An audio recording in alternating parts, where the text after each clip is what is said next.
Welcome to today's episode where we dive deep into one of history's most shocking military upsets. Picture this. The year is 1314, and two massive armies face each other across a Scottish battlefield. On one side stands the mighty English war machine, over 20,000 battle-hardened soldiers, including 2,000 of the finest heavy cavalry in Europe. Knights in gleaming armor, wielding the most advanced weapons of their time, backed by the wealth and power of the English crown. On the other side, a ragtag Scottish force of barely 6,000 men. Farmers, craftsmen, and warriors who had been fighting a guerrilla war for years. Many armed with simple spears, others carrying weapons salvaged from fallen enemies. By every military calculation of the medieval world, this should have been a massacre, and not in Scotland's favor. Yet in just 2 days, these 6,000 Scots would deliver such a crushing defeat to the English that it would echo through history for centuries. They would kill or capture thousands of England's finest knights, send King Edward II fleeing for his life, and secure Scottish independence for generations. This is the story of the Battle of Bannockburn, where tactical genius, unbreakable determination, and perfect timing combined to create one of the greatest military upsets in human history. But how did a force outnumbered more than 3-1 achieve such a decisive victory? What revolutionary tactics did they employ? And what lessons from this 700-year-old battle still influence military strategy today? Today, we're going to break down every element of this incredible confrontation, from the political machinations that led to war, to the brilliant strategies that decided it, to the lasting impact that still shapes Scotland today. Chapter 1. The Road to War. To understand the magnitude of what happened at Bannockburn, we must first journey back to the events that made this confrontation inevitable. The year is 1296, and Scotland is about to disappear from the map, not through conquest, but through the clever manipulation of feudal law by one of medieval Europe's most ruthless kings. King Edward I of England, known to history as Longshanks for his imposing 6'2" frame, had already proven his military genius by conquering Wales. But Edward's ambitions stretched far beyond Welsh valleys. He dreamed of uniting the entire British Isles under English rule, creating an empire that would rival any in Europe. Scotland, with its rich lands and strategic position, was the ultimate prize. The opportunity came when Alexander III of Scotland died in 1286, leaving no clear heir except his infant granddaughter, Margaret, known as the Maid of Norway. Edward immediately saw his chance. He arranged for Margaret to marry his own son, which would peacefully unite the Scottish and English crowns under English dominance. It was a masterful political move, except Margaret died during her voyage to Scotland in 1290, throwing the succession into chaos. Suddenly, multiple Scottish nobles claimed the throne, each with legitimate genealogical arguments. The two strongest candidates were John Balliol and Robert Bruce, the elder grandfather of our future hero. Unable to resolve the dispute through negotiation, the Scottish nobles made a fateful decision that would haunt their nation for decades. They asked Edward I to arbitrate. Edward agreed, but with conditions that revealed his true intentions. He demanded recognition as overlord of Scotland before he would make his decision. Desperate to avoid civil war, the Scottish nobles agreed. Edward chose John Balliol as king, specifically because Balliol seemed weak and controllable. The Scottish nobles thought they had solved their succession crisis. In reality, they had just handed their independence to England's most ambitious monarch. For 4 years, Balliol ruled as Edward's puppet, earning the humiliating nickname Toon Tabard, Empty Coat. Edward treated him like a vassal, summoning him to English courts, overruling his decisions, and demanding Scottish soldiers for English wars. When Edward ordered Scotland to provide troops for his war against France, the Scottish nobles finally rebelled. They formed a council that effectively sidelined Balliol and allied with France, England's greatest enemy. Edward's response was swift and brutal. In March 1296, his army crossed the Scottish border and sacked the town of Bannockburn with shocking violence.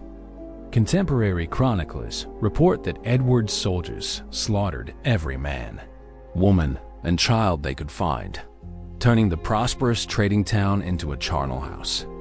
The message was clear. This was what happened to those who defied the King of England. The Scottish army that marched south to confront Edward was destroyed at the Battle of Dunbar.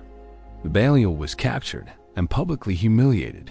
Edward literally stripped the royal arms from Balliol's coat, hence the empty coat nickname. Scotland's crown, scepter, and the legendary Stone of Destiny were carted off to England as trophies. Edward declared Scotland a conquered province and installed English governors to rule it. But Edward had made a crucial miscalculation. He believed that by destroying Scotland's formal government and removing its symbols of kingship, he could extinguish Scottish resistance. Instead, he had created the perfect conditions for a guerrilla war. Across Scotland, nobles and commoners alike seethed under English occupation. Heavy taxes, foreign laws, and the constant presence of English garrisons turned every Scottish settlement into a potential source of rebellion. The first spark came in 1297 from an unlikely source, a minor noble named William Wallace. When English officials tried to arrest Wallace on trumped-up charges, he killed one of them and fled to the forests. Within months, this unknown knight had become the symbol of Scottish resistance, gathering an army of farmers, craftsmen, and dispossessed nobles who had nothing left to lose. Wallace's greatest moment came at Stirling Bridge, where his force of largely untrained Scots surrounded and destroyed a professional English army. The victory sent shockwaves through Europe. How had peasants with spears defeated knights in armor? But Wallace's success was built on guerrilla tactics and perfect timing, not the ability to face England's full military might in open battle. Edward proved this the following year at Falkirk, where his longbowmen and heavy cavalry crushed Wallace's forces in conventional battle. Wallace escaped and continued guerrilla resistance for 7 more years until his capture and brutal execution in 1305. Edward believed he had finally broken Scottish resistance. He was wrong. Wallace's death had created a martyr, and martyrs have a way of inspiring new leaders. Enter Robert the Bruce, grandson of the earlier claimant to the Scottish throne. Bruce had fought on both sides of the conflict, sometimes supporting Edward, sometimes the Scottish cause. But in February 1306, he made the decision that would change everything. In a church in Dumfries, Bruce murdered his political rival John Comyn and claimed the Scottish crown. There was no going back now. Bruce was committed to independence or death. Edward's fury was legendary. He swore to hunt down Bruce and hang him like Wallace. But the old king was dying, and his son Edward II was nothing like his father. Where Edward I was a brilliant military strategist and ruthless politician, Edward II was weak, indecisive, and more interested in his favorites than governing.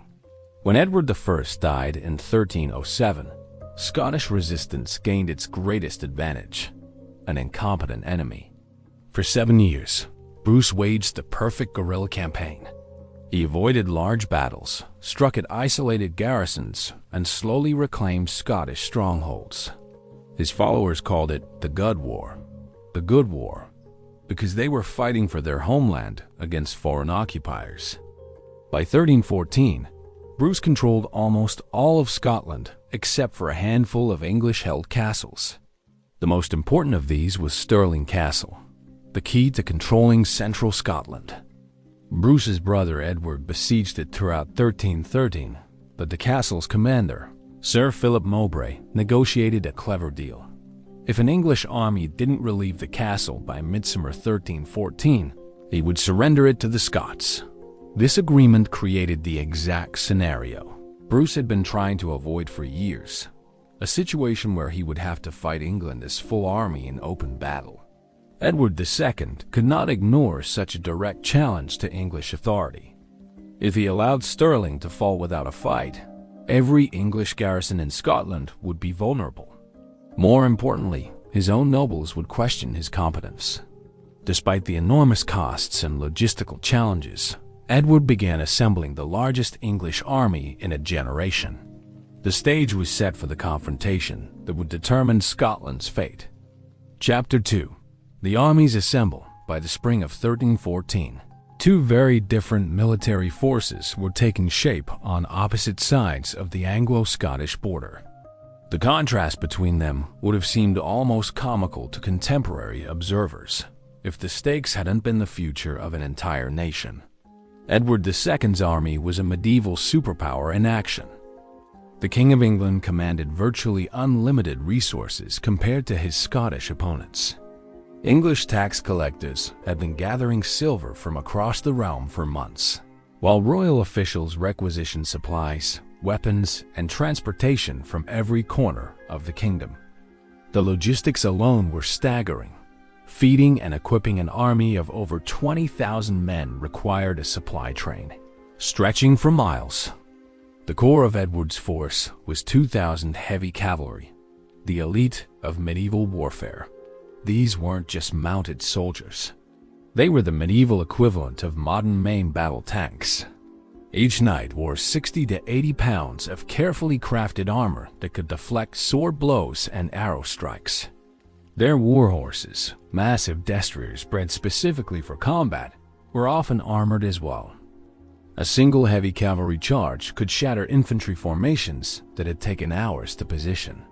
But the English advantage extended far beyond heavy cavalry.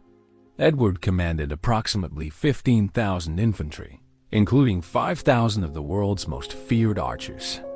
English longbowmen could accurately target enemies at 250 yards and send arrows clean through armor at closer ranges.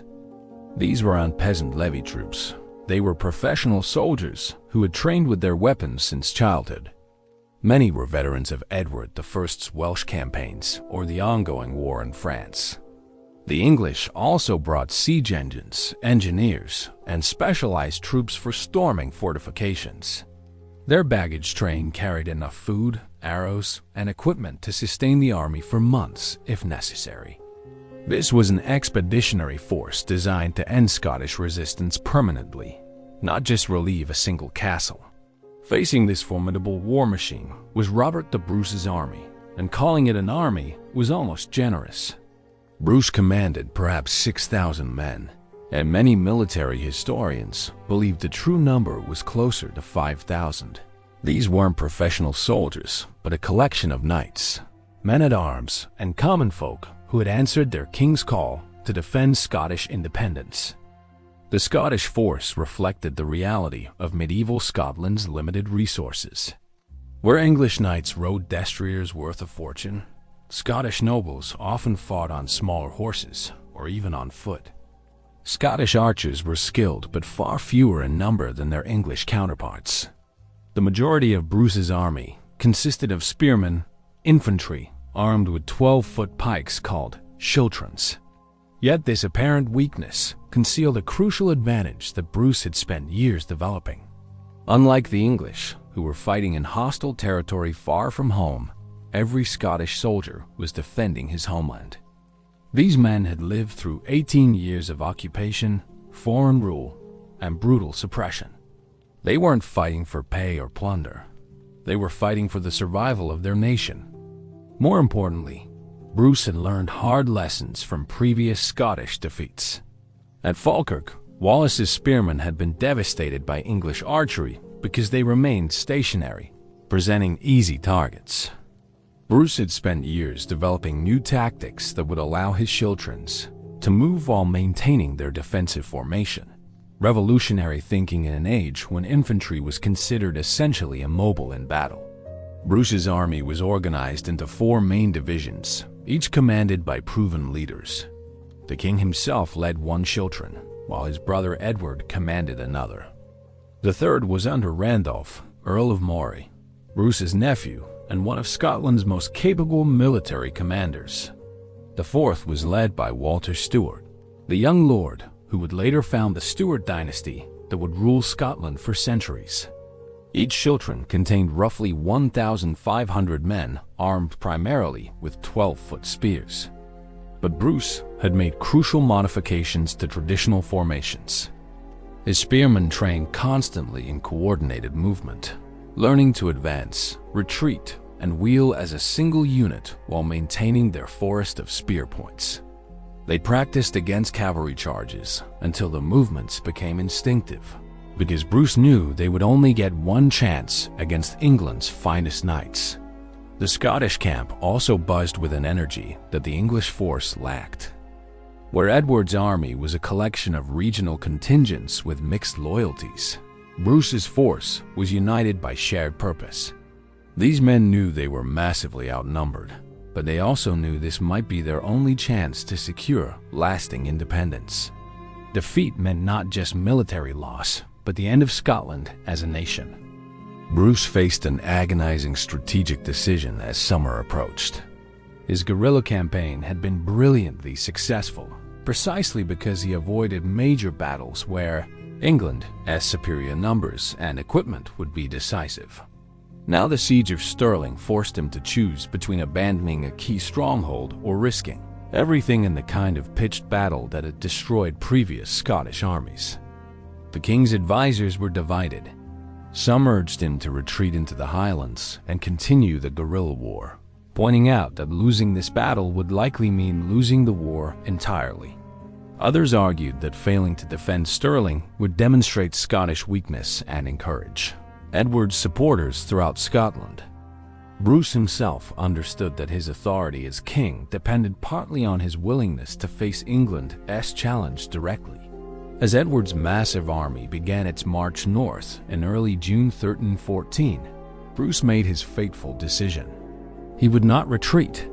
Instead, he would use every advantage of terrain, tactics, and timing to offset England's overwhelming superiority in numbers and equipment. It was an enormous gamble, but Bruce had been gambling with his life and his kingdom for 8 years. Now he would stake everything on 2 days of battle that would echo through history. The armies were converging on a small area of central Scotland that would soon become one of history's most famous battlefields. Neither commander fully understood yet how the terrain around Stirling would shape their confrontation, but both knew that the fate of Scotland hung in the balance. The stage was set for one of the most unlikely military victories in human history. Chapter 3. The perfect battlefield in military history. Terrain is often the silent decider of battles. At Bannockburn, the landscape itself would become Robert the Bruce's most powerful ally, transforming a seemingly hopeless mismatch into a tactical masterpiece. To understand how 6,000 Scots defeated 20,000 Englishmen, we must first understand the ground on which they fought. Stirling Castle perched on a massive volcanic rock formation that commanded the entire Forth Valley, the natural corridor between Scotland's highlands and lowlands. For centuries, whoever controlled Stirling controlled Scotland's heartland. The castle was virtually impregnable when properly defended, but its location created specific challenges for any army trying to relieve it. The most direct approach to Stirling from the south required crossing the Bannockburn, a meandering stream that had carved a shallow valley through the landscape.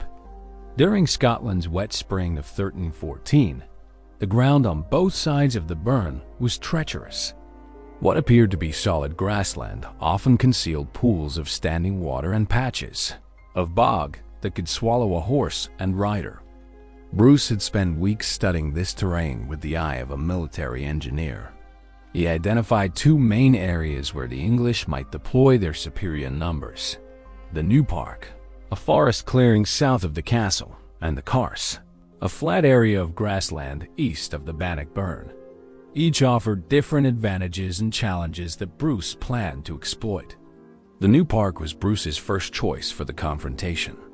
This area of cleared forest provided excellent defensive positions while limiting the English army's ability to deploy their full strength. Ancient trees and their stumps created natural obstacles that would disrupt cavalry charges, while the forest edges offered concealment for Scottish movements.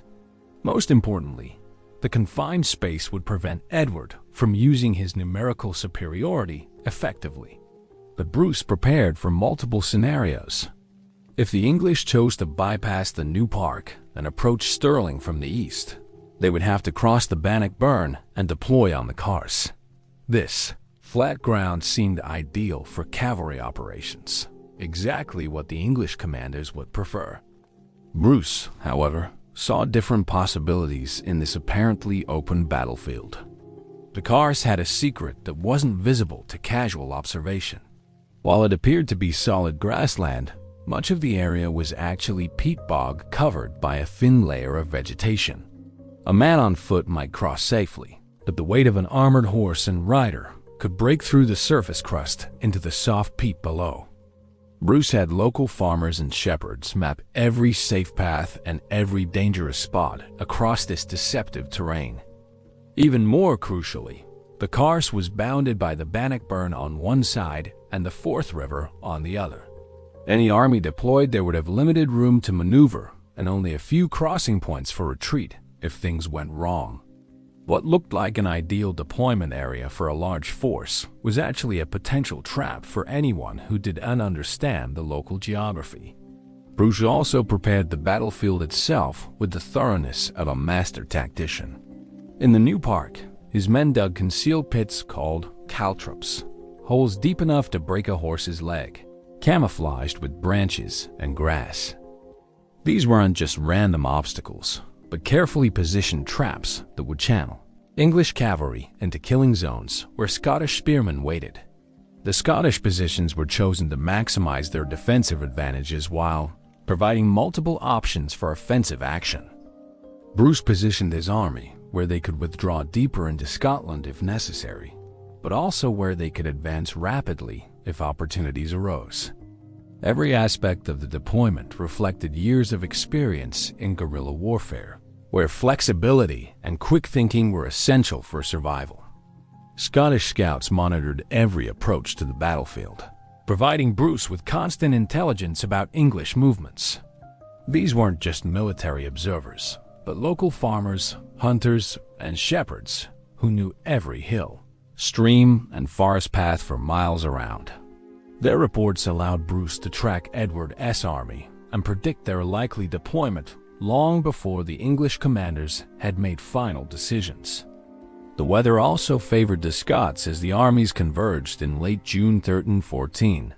Heavy spring rains had softened the ground throughout the region, making conditions even more treacherous for heavy cavalry while having little effect on infantry operations. The wet conditions also reduced the effectiveness of English longbows, as damp strings and fletching decreased both range and accuracy. Perhaps most importantly, Bruce had chosen a battlefield where he could control the tempo of combat. In open country, English cavalry could choose when and where to attack, using their superior mobility to strike Scottish formations at their weakest points. But at Bannockburn, the confined terrain meant that English attacks would come where and when Bruce expected them, allowing him to position his forces optimally for each threat. The psychological impact of fighting on home ground also strengthened Scottish resolve. Every man in Bruce's army knew this landscape intimately. They had hunted in these forests, fished in these streams, and walked these paths since childhood. For them, this wasn't just a battlefield, but their homeland, which they were defending against foreign invaders who neither knew nor cared about the land they sought to conquer. As Edward's massive army approached Stirling in late June, they were entering a carefully prepared killing ground designed by one of history's most cunning military minds. The English commanders saw what appeared to be a conventional medieval battlefield where their superior numbers and equipment should guarantee victory. They had no idea that every feature of the landscape had been analyzed, prepared, and weaponized against them. The stage was set for a confrontation where geography, preparation, and tactical brilliance would overcome raw military power. In the next 2 days, the ground around Stirling would prove that in warfare, it is not always the biggest army that wins. Sometimes, It is the army that best understands how to use the land itself as a weapon. Chapter 4. The First Day's Blood, June 23, 1314. Dawn bright and clear over the Scottish countryside, but the morning calm was deceptive. By evening, the fields around Stirling would be stained with blood, and two of medieval Europe's greatest warriors would have proven their reputations in single combat that would become the stuff of legend. Edward II's massive army had reached the outskirts of Stirling, and the English king faced an immediate tactical decision. His scouts reported that Bruce had positioned his forces in the new park, blocking the direct route to the castle. Edward could either attack the Scottish positions frontally, exactly what Bruce wanted, or attempt to outflank them by crossing the Bannockburn and approaching Stirling from the east. The English War Council revealed the fundamental problem with Edward's leadership. Where his father had been decisive and strategically brilliant, Edward II was indecisive and easily influenced by competing advisors. Some urged an immediate frontal assault, arguing that English superiority in numbers and equipment would overwhelm Scottish resistance. Others counseled patience, suggesting they bypass Bruce entirely and simply relieve Stirling Castle without a major battle. This indecision led to a fateful compromise. Edward would send part of his army to test Scottish defenses while attempting to outflank them with the remainder. It was exactly the kind of divided, hesitant approach that allowed a smaller, more focused force to defeat superior numbers piecemeal. Bruce, watching from his positions in the new park, must have realized that his opponent was about to hand him the initiative. The first English probe came in the form of a cavalry reconnaissance led by Sir Philip Mowbray, the very commander of Stirling Castle, whom the siege was meant to relieve. Mowbray had slipped out of the castle at dawn to guide English forces along a route that would avoid Scottish positions entirely. But as his small cavalry force moved through the new park, they encountered something unexpected. Robert the Bruce himself, apparently isolated and vulnerable. Among Mowbray's knights was Sir Henry de Bohun, one of England's most celebrated warriors and nephew to the Earl of Hereford. De Bohun was young, ambitious, and eager to prove himself worthy of his family's military reputation. When he spotted Bruce, identifiable by his gold crown circlet, apparently alone and armed only with a battle axe, de Bohun saw an opportunity for immortal glory. What followed became one of the most famous single combats in medieval history. De Bohun spurred his massive destrier toward Bruce, lowering his lance for a charge that should have skewered the Scottish king like a rabbit. Here was everything that English military supremacy represented. A fully armored knight on a warhorse, using superior equipment and training to destroy an enemy leader. But Robert the Bruce was not just a king. He was a warrior who had spent 8 years in constant combat, learning to survive through speed, skill, and perfect timing. As de Bohun's lance point drove toward him, Bruce did something that violated every rule of medieval combat. He dodged. At the last possible moment, Bruce wheeled his smaller, more agile horse aside, and as de Bohun thundered past, the Scottish king brought his battle axe down with crushing force. The blow split de Bohun's helmet and skull from crown to jaw, killing him instantly and shattering the axe handle in the process. In a single moment, Bruce had not only eliminated one of England's finest knights, but demonstrated to both armies that English military superiority was not invincible. The psychological impact was enormous. If the Scottish king could kill England's champions in single combat, what might his army accomplish? The Scottish army erupted in celebration, but Bruce's response revealed his practical mindset. His only regret, he reportedly said, was breaking his good axe. This wasn't boastfulness, but the reaction of a professional soldier who knew that weapons were precious and irreplaceable. More importantly, Bruce immediately ordered his forces to withdraw deeper into their prepared positions, refusing to be drawn into premature battle despite their morale boost. The death of de Bohun sent shockwaves through the English army, but it also forced Edward to make more aggressive moves. Pride demanded that English honor be restored, and tactical necessity required that the Scottish positions be tested before the full army committed to battle.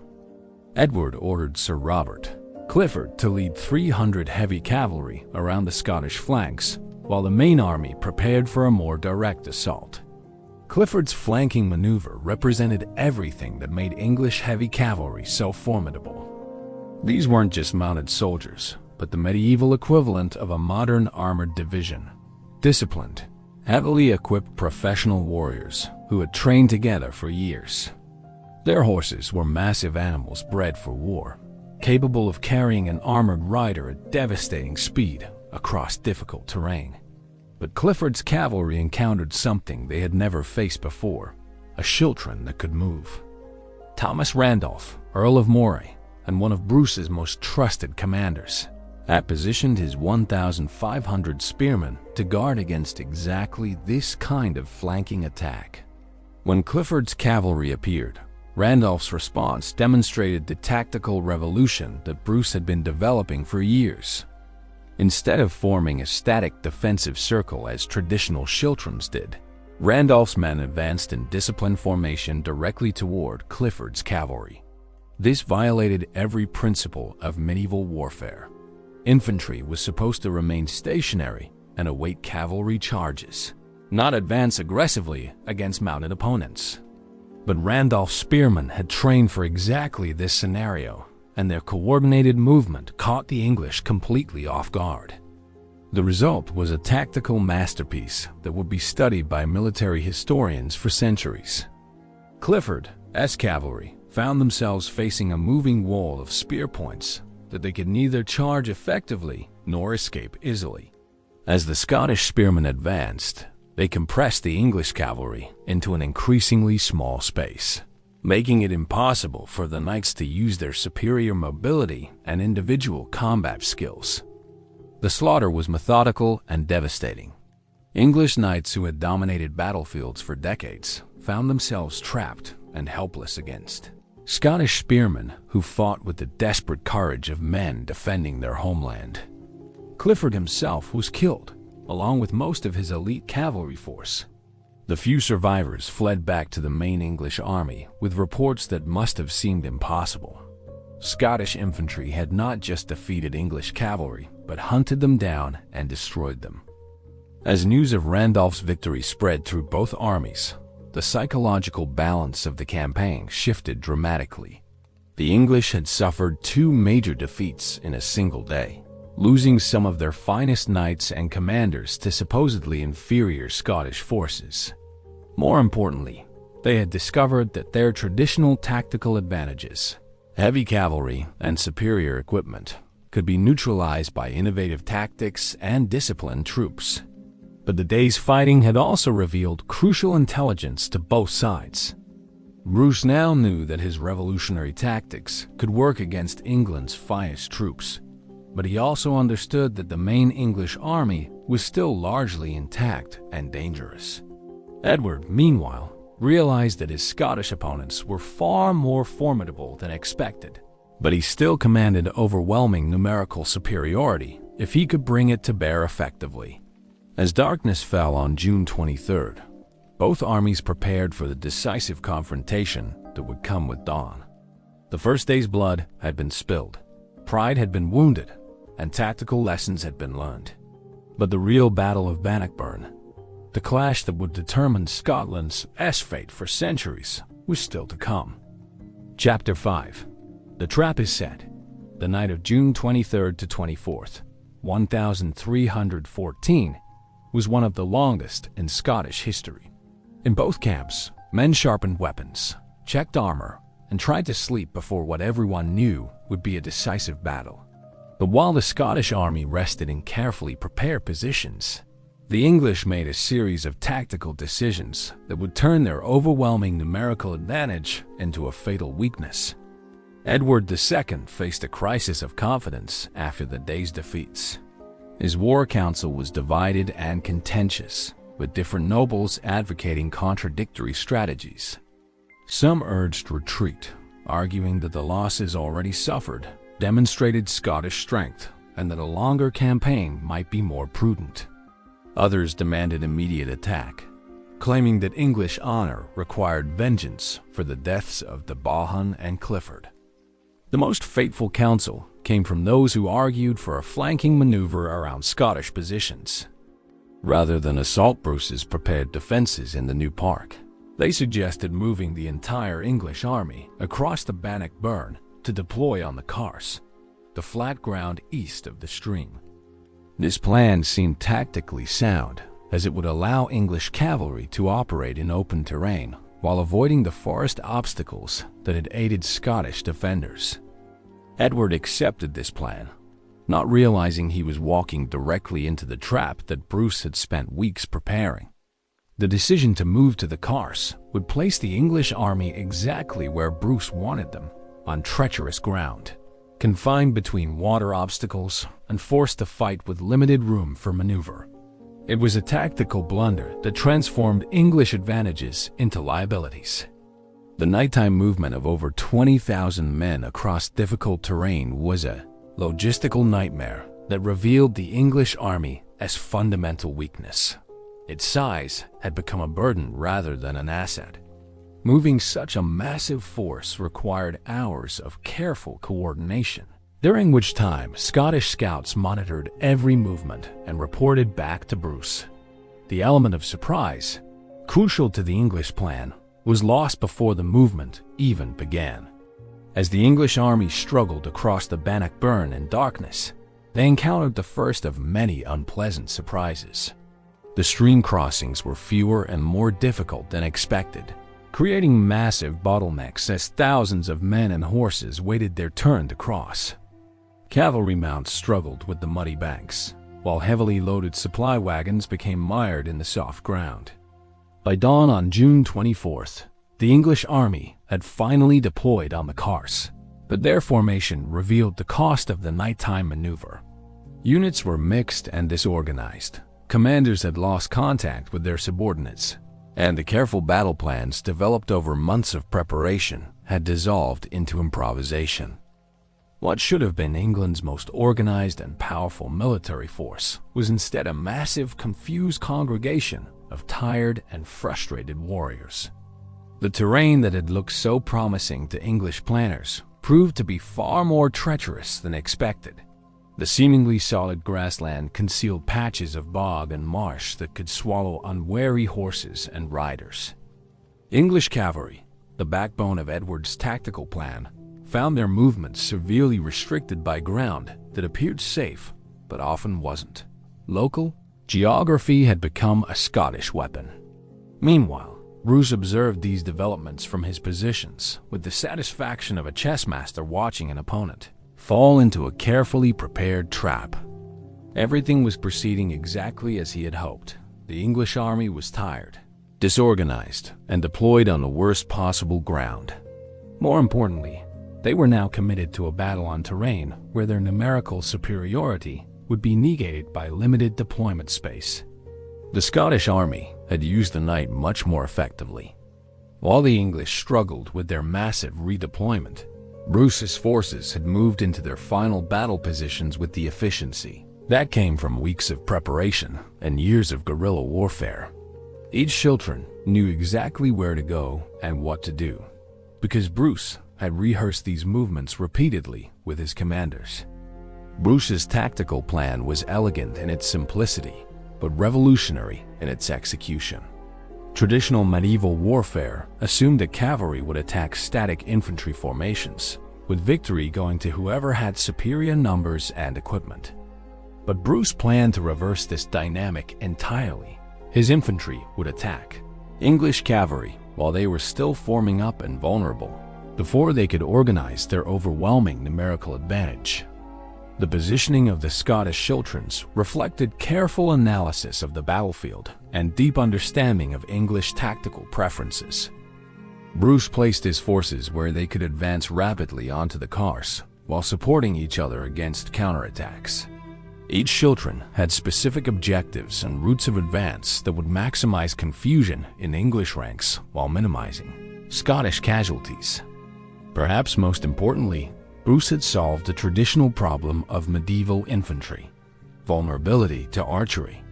English longbowmen were devastatingly effective against stationary targets, but they couldn't target moving formations without hitting their own cavalry. By planning aggressive infantry advances, Bruce would force the English to choose between using their archers or their cavalry effectively, but not both simultaneously. As dawn broke over the Carse on June 24th, the stage was set for one of the most revolutionary battles in military history. The English army, despite its overwhelming size and equipment advantages, had been maneuvered into a position where every one of their strengths had been neutralized. Their cavalry was restricted by treacherous ground. Their numbers were constrained by limited deployment space, and their coordination was compromised by the difficult night movement. Bruce's army, meanwhile, was positioned for maximum tactical advantage despite their numerical weakness. They held the initiative, fighting on ground they knew intimately, with a plan that had been rehearsed and refined through years of guerrilla warfare. Most importantly, they were about to demonstrate that in medieval warfare, tactical innovation could overcome even the most overwhelming odds. The trap was set, the armies were in position, and history was about to witness one of the greatest tactical upsets ever recorded. In the next few hours, 6,000 Scottish spearmen would prove that courage, intelligence, and perfect preparation could defeat any enemy, no matter how powerful they appeared to be.